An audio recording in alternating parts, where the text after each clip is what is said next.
My name is Scott Lokers. I'm the Transition Ministry Catalyst for Luminex, and I invite you to think with us for a little while about the power of team. Daniel said a series with me, and I'm going to introduce Daniel a little more in just a moment. But the power of team. Nobody ever accused me of being an artist. You can see that from here. But what this is to depict is a tug of war. So one person on one side and three on the other side.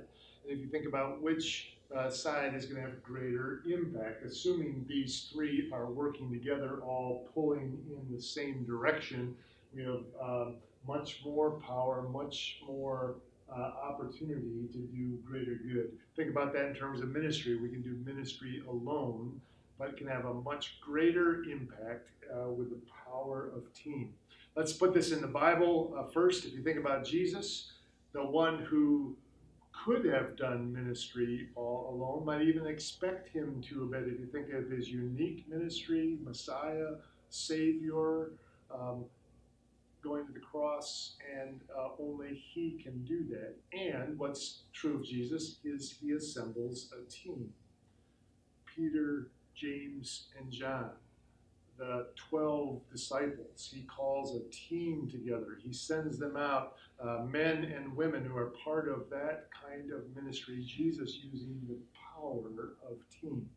And I want to try to give you a little more motivation for that, and that's Daniel's part of this as well. So one of the side things I do, one of the little things, is I coach the Hope College men's golf team. Daniel is a student at Hope.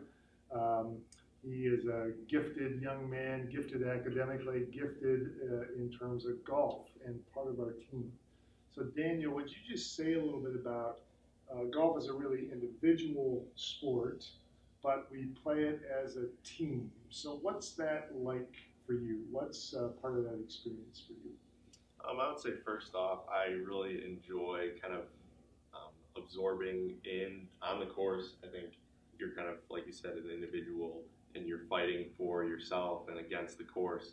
But at the end of the day, I have four guys around me that are fighting for me and playing not only for themselves, but for the organization as well. So I think bringing on you have to have that self-motivation alone. You have to be dedicated to practice, and obviously having other guys around you will aid in that when we're at practice.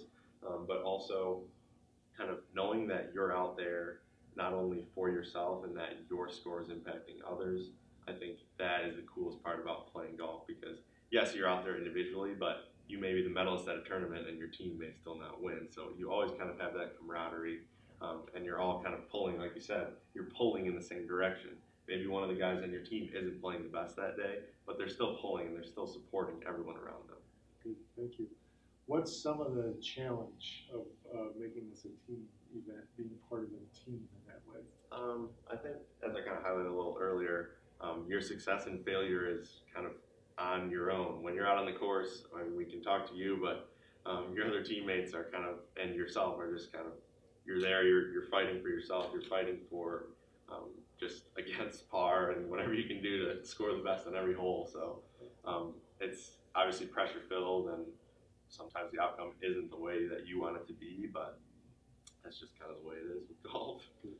And what's some of the benefit of being part of it? I'd say the biggest benefit for me, after every round, I just kind of look around and see the team chemistry and atmosphere that we create at Hope, knowing that kind of, like I said, everyone's pulling for each other. I think before the round, we all established that, like, we all want the best for everyone. We really, at the end of the day, we don't care if we're individually the best guy out there. We want to, as a team, kind of show the other teams both kind of the respect that we have for the game and the respect that we have for one another as well. Thanks. I believe lots of parallels when it comes to ministry. We can do ministry alone. It's possible to do that.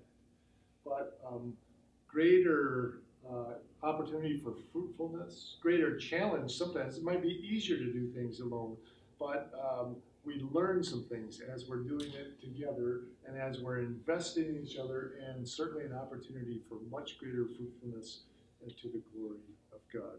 So would you think about how do you interact in terms of your team, in terms of the ministry God is calling you to be part of, and how can you invest in greater ways in the team you're